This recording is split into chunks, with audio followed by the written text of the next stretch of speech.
이렇게 보다가 온라인으로 이제 읽다가 이런 기사를 보았습니다. 2024년에 일어난 일을 재판을 하는 상황입니다. 어떤 이제 운전을 하다가 로드 레이지가 일어난 거예요. 그래서 어떤 사람이 이제 운전을 하고 하는데 앞으로 자기가 갑자기 이렇게 들어오는 그 차를 향해서 좀 크래시션을 누르고 빵빵을 했는데 차를 이렇게 이렇게 막가 세워서 둘이 이제 싸움이 일어난 것이죠. 그래서 이 싸움을 하다가 차로 그냥 그 다른 그러니까 한 사람을 지나간 거예요. 그래서 죽였습니다. 여러분, 이게 지금 현실입니다. 여러분, 우리 이 세상은요 갈등으로 가득합니다. 이번 주 한 주 동안도 이 세상에 얼마나 많은 갈등들이 있었는지 모릅니다. 세상에는 여러분 한 번도요 전쟁이 멈춘 적이 없고 폭력이 없었던 때가 없습니다. 역사 가운데 한 번도 없습니다. 여러분, 우리의 마음은 어떻습니까? 내가 한 대 맞으면 꼭 다른 사람을 한 대 치고 싶습니다. 솔직히 말하면 좀 더 세게, 더 강하게 치고 싶은 게 우리의 마음입니다. 당한 대로 갚아주고 싶은 것이 우리의 마음이죠. 그러면 이런 일들이 지금 이 세상에서 일어날 뿐만이 아니라 우리가 속해 있는 그 사회, 직장, 또한 우리 가정에서도, 심지어 우리 가정에서도 이런 갈등과 폭력이 일어나고 있다라는 것입니다. 계속해서 복수가 일어납니다. 안갚음을 해주는 것들이 일어납니다. 여러분, 그래서 우리는 너무도 이런 상황 속에서 익숙해서 살아가고 있는 거예요. 여러분, 우리가 살아가고 있는 이 세상의 풍경이 갈등과 폭력과 복수와 안갚음의 연속이죠. 이런 분위기 속에서 오늘 우리는 살아가고 있는 것입니다. 그렇다면 이런 갈등, 폭력, 보복의 이 악순환을 어떻게 우리가 막을 수 있는가? 오늘 본문의 다윗을 통해서, 이 다윗의 이야기를 통해서 우리는 해결점을 찾을 수 있습니다. 지금 다윗은요 여전히 사울에게 쫓기는 신세입니다.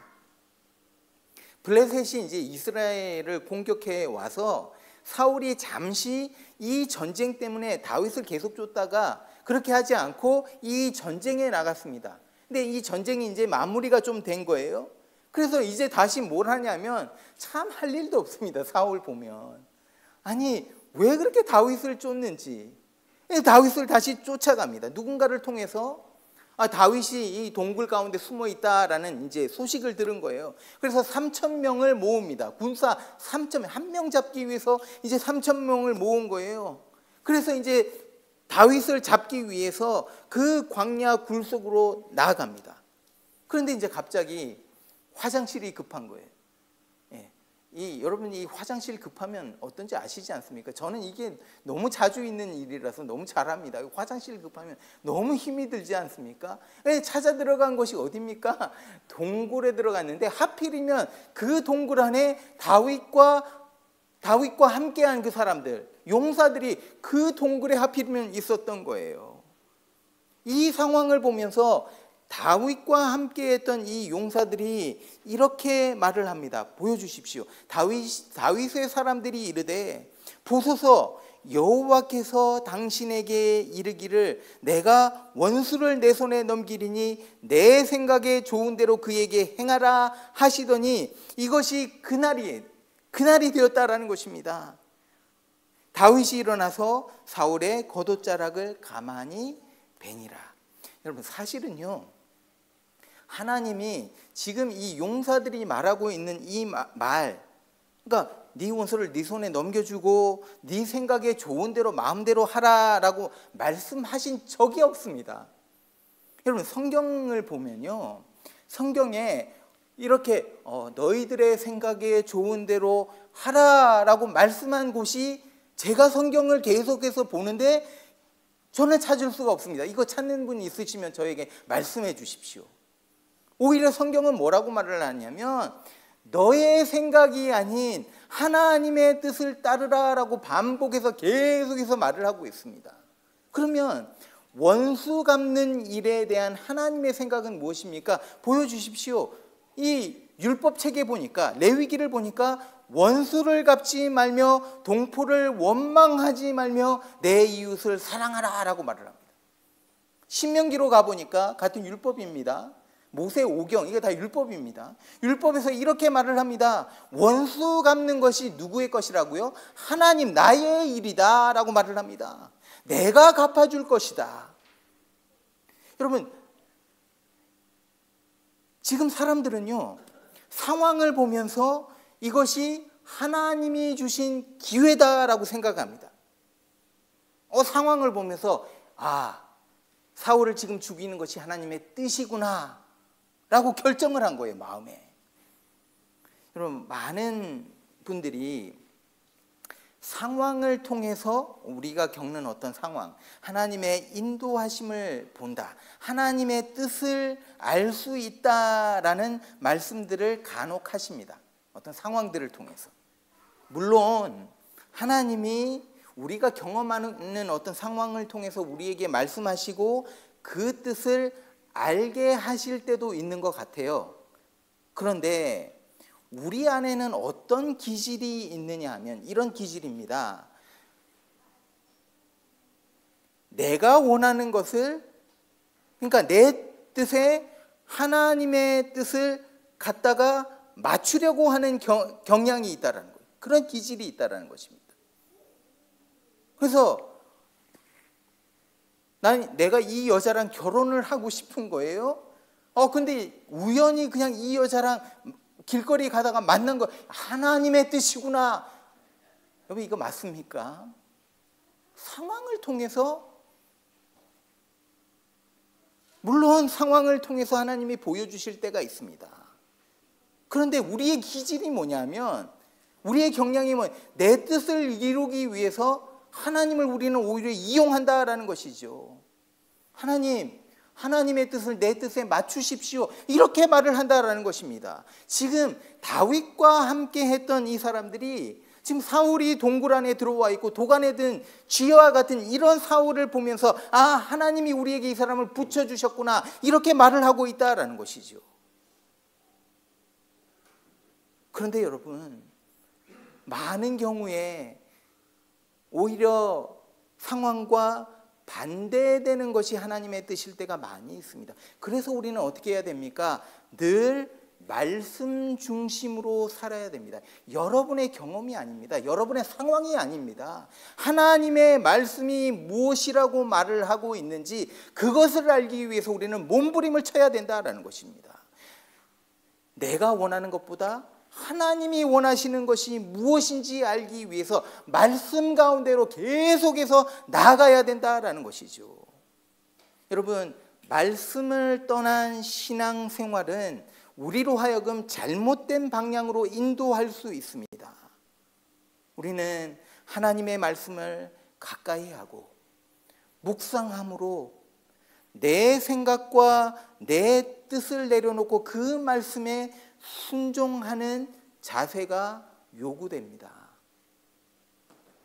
내가 원하는 것을 위해서 하나님을 이용하지 마십시오. 하나님이 원하시는 것을 위해서 내가 원하는 것을 내려놓는, 내가 원하는 것을 포기하는 그런 담대함이 저와 여러분에게 필요한 것입니다. 그러면 다윗이 어떻게 합니까? 이 주위에서 용사들이 지금 기회다라고 말을 하고 있습니다. 다윗이 어떻게 합니까? 여러분, 다윗도 인간입니다. 지금 보니까 이 절호의 찬송이, 이 원수 사울을 죽일 수 있는 절호의 찬송입니다. 다른 사람들이 다 맞다, 이게 맞는 길, 이게 하나님의 뜻이다 말을 합니다. 그러니까 혹하겠죠, 사람인지라. 그래서 어떻게 합니까? 다윗이 사울에게 다가갑니다. 다가갔을 때 어떤 의도로 다가갔냐면, 여러분, 죽이기 위해서 다가간 거예요. 사울을 죽이겠다라는 칼을 들고 나아갔습니다. 그런데 갑자기 심경의 변화가 있었어요. 5절을 같이 보시죠. 이렇게 말을 합니다. 그리한 후에 사울의 옷자락을 뱀으로 말미암아 다윗의 마음이 찔렸다라고. 그러니까 마음에 가책이 있었던 것입니다. 죽이기 위해서 다가갔는데 죽이려는 찰나에 마음에 가책을 잊게 되고 이것을 멈추고 오히려 그냥 옷자락을 그냥 살짝 잘랐다라는 것입니다. 그 이유가 6절에 나옵니다. 같이 보시죠. 이렇게 말을 합니다. 자기 사람들에게 이르되, 이제 이유를 말을 합니다. 내가 손을 들어 여호와의 기름 부음을 받은 내 주를 치는 것은 여호와께서 금하시는 것이니 그는 여호와의 기름 부음을 받은 자가 됨이니라 하고. 여러분, 다윗이 왜 자기 마음을 지금 바꿨습니까? 왜 양심의 가책이 있었습니까? 왜 그렇습니까? 간단히 말하면요, 하나님의 주권에 자신이 침범하려 했다라는 것입니다. 다시 말씀드립니다. 하나님의 주권에, 이 사울의 생명은 하나님께 있는데 자기가 하나님의 자리에 앉으려 했다라는 것입니다. 여러분, 저와 여러분은 한계를 가진 인간입니다. 우리에게는 모두 다 누구에게나 리미테이션이 있습니다. 인생을 살아가면서 우리가 배우게 되는 것은 뭐냐면, 내가 다 할 수 없구나, 나에게는 어떤 한계가 있구나라는 것을 경험하게 됩니다. 내 마음대로 안 되는 것들이 있지 않습니까? 예를 들면 우리는 시간이라는, 타임이라는 리미테이션, 한계 속에서 살아갑니다. 그래서 이 시간을 초월할 사람은 이 세상에 아무것도 없는 것이죠. 시간은 하나님의 손에 있습니다. 이것을 다시 말하면 무엇입니까? 생명은 하나님께 있다. 여러분의 생명의 시간은 하나님의 손 안에 있다라는 것입니다. 여러분, 그래서 우리 보수주의 기독교는 이 어보션이나 낙태하는 것이나 유트네이션 하는 거, 이거 금지합니다. 이게 죄라고 말을 합니다. 왜 그러냐면 이것은 하나님의 손 안에 있는 그것을 내가 마음대로 하겠다라는 것이죠. 저와 여러분의 인생의 시간 하나님의 손 안에 있습니다. 여러분, 우리의 삶 가운데 많은 것들이 하나님의 손 안에 있는 것들이 너무 많습니다. 내가 할 수 없는 것들. 다윗이 왜 마음의 가책이 찔림을 받았을까요? 하나님의 영역에 자기가 침범하려 했다라는 것을 깨달은 거예요. 다윗은요, 하나님이 자기를 기름 부어 세운 것 알고 있었습니다. 그러면서 이 기름 부은 왕을 아무도 함부로 할 수 없다라는 것을 알고 있었습니다. 기름 부은 왕은 하나님의 손 안에 있지 사람의 손 안에 있는 것이 아니다라는 것을 알고 있었던 거예요. 알고 있으면서 자기가 하나님의 자리에 앉아서 이 사울을 죽이려 했다라는 것이 양심에 찔린 것입니다. 이것을 깨닫게 되었을 때 양심의 가책을 입은 것입니다.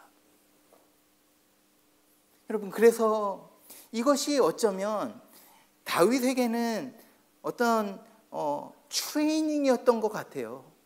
그래서 이 순간을 기점으로 다윗의 인생을 보시면 항상 하나님의 주권을 인정하는 삶을 살아갔습니다. 그래서 그의 시편들을 쭉 보게 되잖아요. 시편을 읽으면서, 다윗의 시편을 읽으면서 알게 되는 것은 그의 마음 중심에는 하나님의 주권을 인정하는 것, 하나님 살아계시고 하나님이 모든 것을 주관하고 계시다라는 것들을 믿고 있었고 신뢰하고 있었다라는 것입니다. 물론 다윗이 넘어질 때도 있었지요. 실패할 때도 있었습니다. 그런데 다윗의 중심에는 하나님의 주권을 인정하는 그 믿음이 있었다라는 것입니다. 그럼 저는요, 저와 여러분에게 이런 믿음이 있었으면 좋겠습니다. 하나님의 주권을 인정하는 그 마음,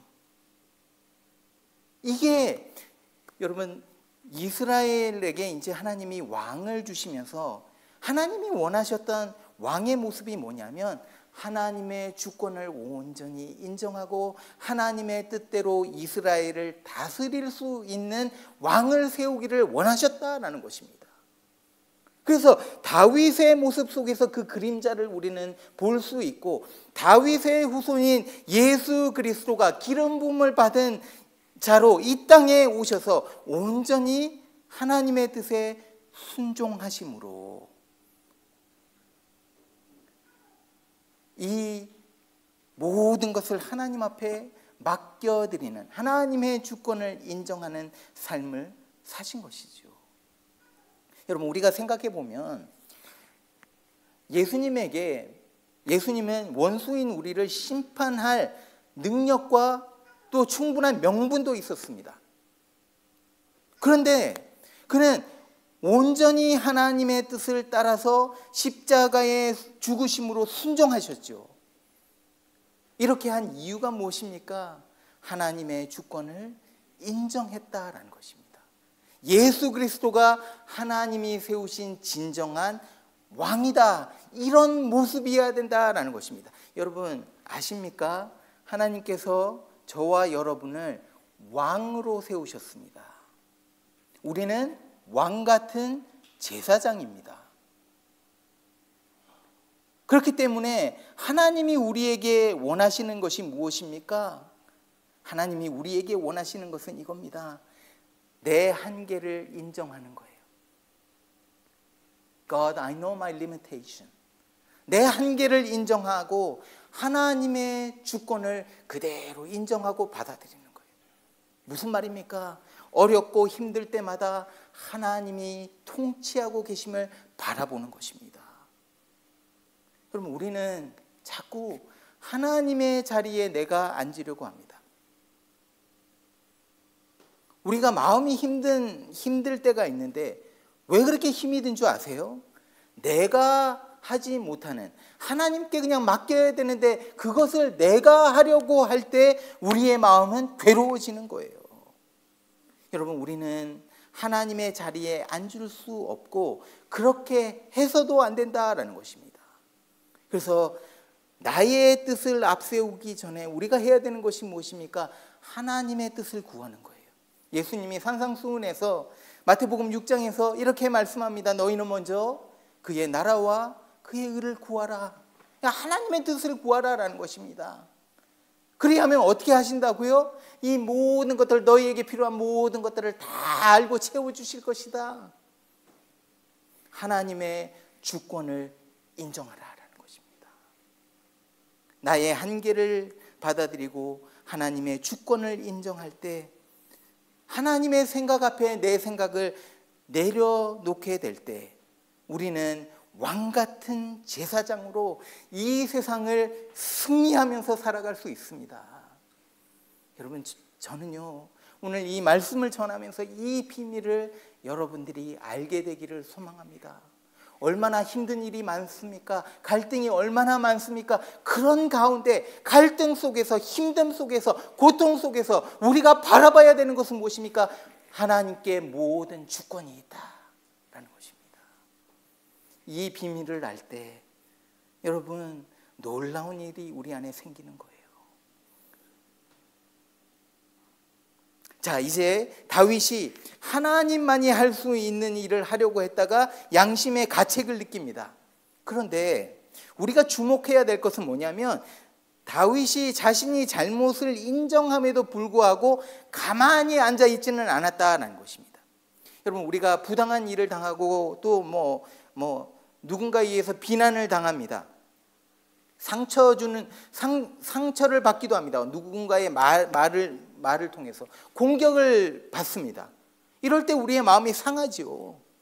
그러면 오늘 본문은 뭘 가르쳐 주냐면 이렇게 우리가 고통을 당하고 갈등을 경험하게 될 때 이것을 어떻게 해결해야 되는지 실제적으로 보여주는 좋은 답안지와 같습니다.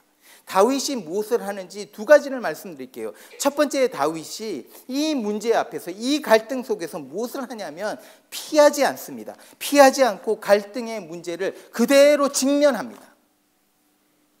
우리는 갈등이 있을 때 좀 피하려고 합니다. We want to run away from that problem. 어차피 말해봤자 소용이 없을 텐데 굳이 이야기를 해갖고 괜히 그냥 잔잔히 가만히 있는 것들을 다 또 들춰갖고 이렇게 하는 것 아닐까, 그냥 넘어가자라는 생각을 할 때가 많이 있습니다. 그런데 다윗은 그렇게 하지 않았다라는 거예요. 사울이 이제 볼일을 보고 동굴 밖으로 나갑니다. 잠시 후에 조금 이제 거리가 떨어졌을 때 다윗이 그 뒤를 따라서 굴에서 자신도 나갑니다. 그리고 사울을 부르지요. 사울을 부르면서 사울 앞에 엎드립니다. 절합니다. 무슨 말입니까? 원수지만 왕으로 인정한 거예요. 하나님이 세우신 기름 부으심을 받은 왕이기 때문에 왕으로 인정한 거예요. 여기서 우리는 다윗이 어떻게 이 갈등의 문제를 풀었는지를 조금 볼 수 있습니다. 그건 뭐냐면 겸손함으로 나갔다라는 것입니다. 그러면서 다윗의 옷자락을 보여줍니다. 무슨 말입니까? 내가 당신을 충분히 죽을 기회가 있었다라는 것입니다. 그러면서 이렇게 말을 해요. 아버지, 장인어른이니까, 아버지 왜 나를 죽이려고 하십니까? 내가 당신에게 뭐 잘못한 것이 있습니까? 나는 없다고 생각하는데 만일에 나에게 잘못한 것이 있으면 저에게 말씀해 주십시오. 제가 아무리 생각을 해보아도 저는 왕에게 죄를 범하지 않았습니다. 그런데 왜 왕은 내 생명을 빼앗으려고 하십니까? 이렇게 말을 합니다. 여러분, 지금 사울과의 갈등을 해결하기 위해서 다윗은요 정말 겸손함으로 나아갑니다. 혹시나 내가 죄가 있을 수도 있다라는 가정하에 나아가고 있습니다. 여러분, 저는요 갈등을 해결하는 방법이 그냥 피하는 것이 답이 아니다라고 생각합니다.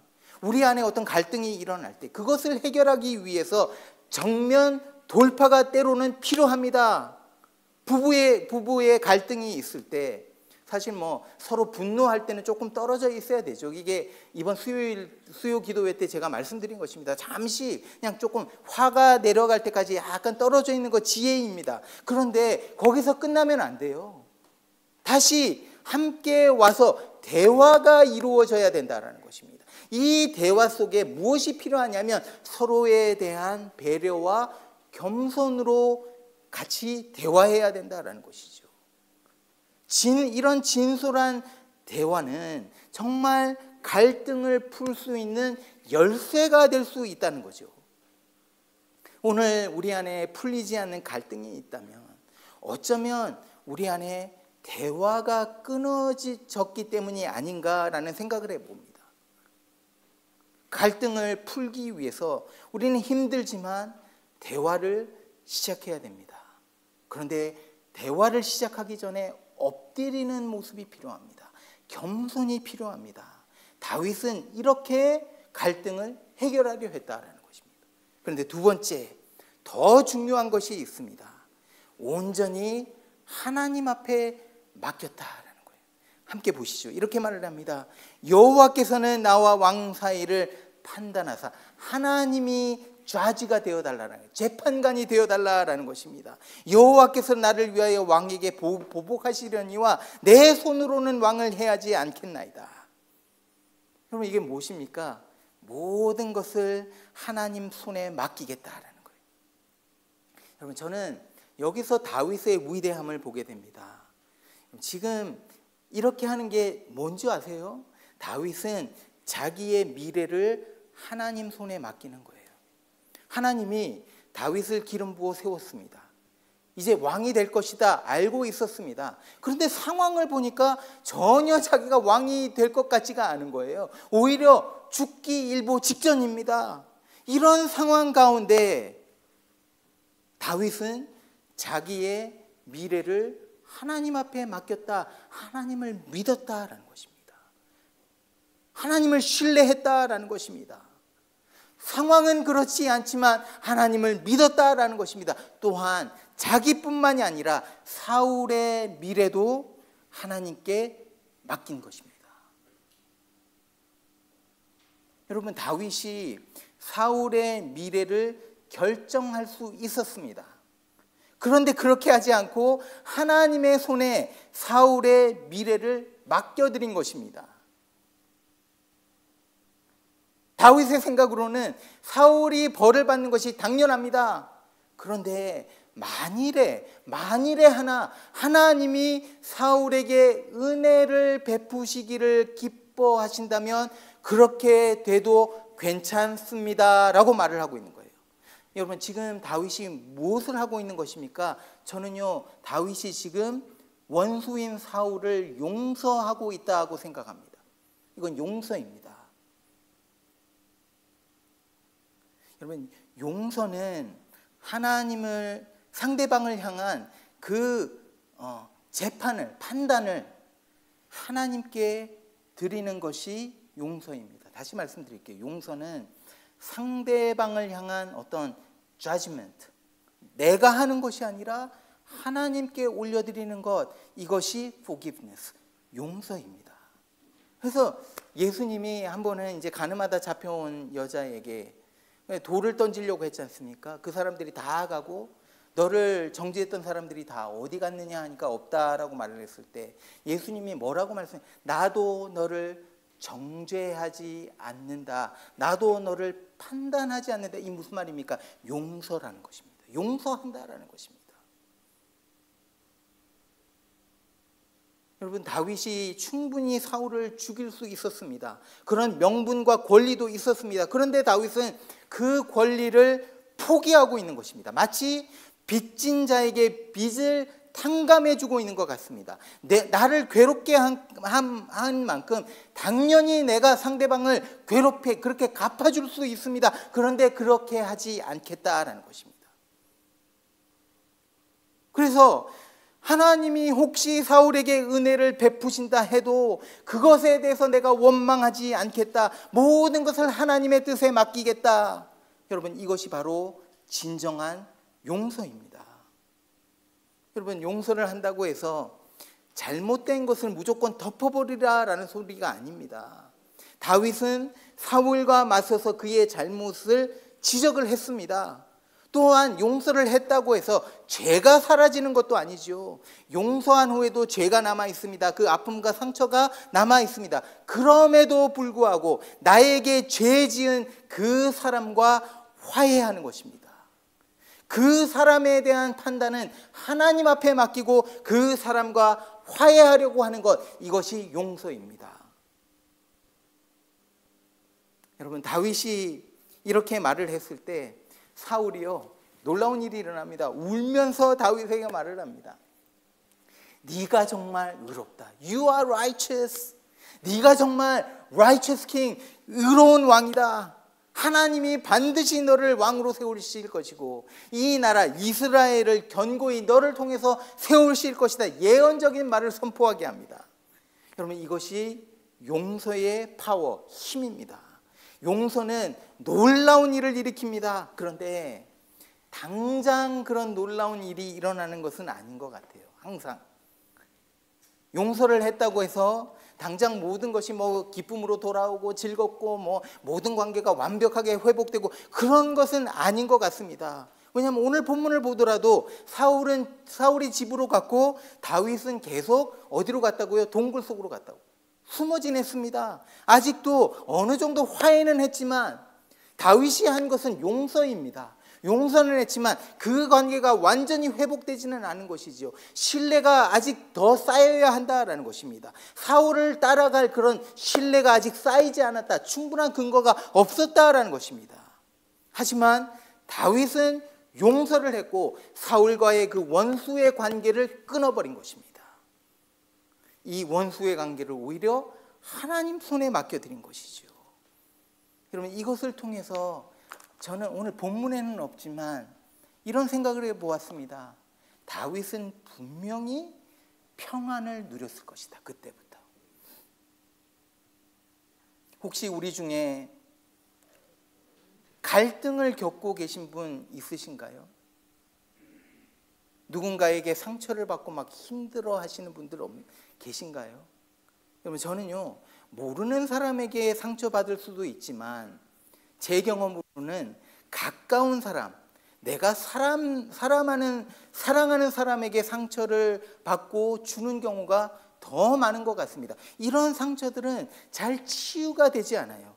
계속해서 쓴뿌리로 올라옵니다. 오래 남아 있습니다. 그런데 성경은 이렇게 말을 합니다. 여러분에게 죄 지은 그 사람, 여러분에게 상처를 준 그 사람을 용서하라라고 말을 합니다. 여러분, 용서하지 않을 때 우리 안에 쓴뿌리가 내리고 그것이 독이 되어서 올라옵니다. 그 중에 하나가 상대방을 향한 분노입니다. 앵가. 그래서 이번 수요기도회 때 우리가 이걸 좀 다루지 않았습니까? 분노에 대해. 분노는 상대방을 해칠 수도 있지만 사실은 우리 자신을 불살라 버립니다. 망가뜨려 버립니다. 용서하지 않을 때 분노가 올라오고 이 분노의 독은 결국은 우리를 완전히 패망의 길로 인도하는 거예요. 예수님은 우리에게 다른 길을 제시해 보여주십니다. 예수님이 보여주신 길이 어떤 길입니까? 바로 자기 자신을 희생함으로 원수인 우리를 용서하신 거예요. 예수님의 그 희생적인 희생으로 인한 용서를 통해서 원수되었던 우리가 하나님과 화해하게 되고 하나님의 아들이 된 거예요. Jesus was peacemaker between God and us. 우리와 하나님 사이의 이 원수된 관계 속에 예수님은 화평하는 자가 되었다라는 것입니다. 여러분, 하나님의 아들들에게서 나타나는 모습이 있습니다. 같이 보시죠. 이렇게 말을 합니다. 화평하게 하는 자는 복이 있나니 그들이 하나님의 아들이라 일컬음을 받을 것이다. 하나님의 아들들, 하나님의 자녀들에게서 나오는 모습이 어떤 모습인 줄 아세요? 화평입니다. They are peacemakers. 화평을 하는 사람들입니다. 화평은 어디서 나옵니까? 용서에서 나오는 거예요. 물론 용서하는 것이 쉽지 않습니다. 원수와 같은 그 사람, 나에게 깊은 상처를 그 사람을 용서한다라는 것은 어쩌면 이 세상에서 가장 힘든 일일 수도 있을 것 같아요. 정말 힘든 일이기 때문에 이것이 우리의 십자가입니다. 나 스스로를 부인하는 희생이 바로 이 용서입니다. 내가 원하는 것이 아닌 하나님이 원하시는 것을 따라가는 것. 내가 해결하는 것이 아니라 하나님의 주권을 신뢰하는 것. 이렇게 할 때 우리는 온전히 나에게 죄를 지은 그 사람을 용서할 수 있습니다. 이렇게 될 때, 이런 용서가 여러분에게 있을 때 여러분은 진정한 샬롬, 안식, 평화를 누리게 되는 거예요. 저와 여러분들이, 우리 나섬교회 성도들이요, 서로 용서하지 않는 죄를 범치 않기를 소망합니다. 용서하지 않으므로 여러분 자신을 불사르지 마십시오. 여러분 자신을 아프게 하지 마십시오. 용서를 실천함으로, 정말 어렵지만 이 용서를 실천함으로 상처가 치유되고 반복되는 복수와 이 갈등이 멈추고 하나님이 주시는 그 마음의 평화를 누리는 저와 여러분 되시기를 간절히 축원드립니다.